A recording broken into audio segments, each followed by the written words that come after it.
Alam niyo ba na for the first time, na-record nila na mayroong isang planeta na ibinagsak ang sarili niya sa isang star? Okay, share ko lang guys, someone asked. Paano nga ba raw yun nangyari? Let me explain something.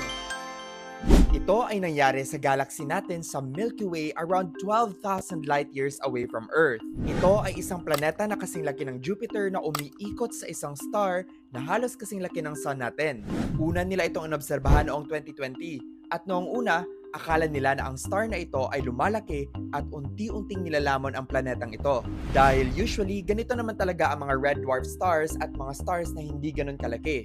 Gaya ng Sun natin, unti-unti silang lumalaki hanggang sa maubusan ng fuel. Actually, ganyan din ang mangyayari sa Sun natin around 5 billion years from now.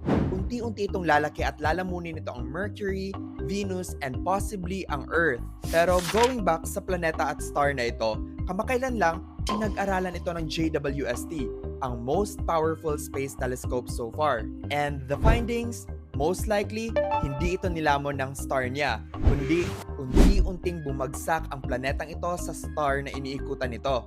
Pero papaano? Ganito kasi yan. Nang i-examine ng JWST ang star na ito, nalaman na hindi infrared light ang pinoproduce nito. Ibig sabihin nito, hindi ito lumiliwanag gaya ng pagliwanag ng isang star na pumapasok sa prosesong tinatawag nating red giant star. In simple terms, ang star na ito ay hindi pa lumulobo ng sobrang laki para malamon niya ang mga planetang nakapalibot dito. Ang nangyari, ayon sa mga astronomers, posibleng ang planetang ito ay naka-experience ng tinatawag nating orbital decay.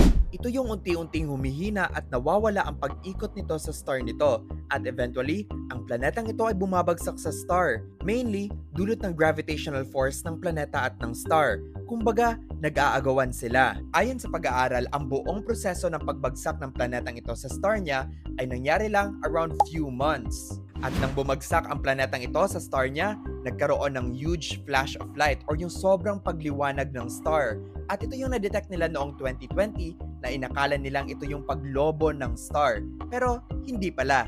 Yun lang. Bye!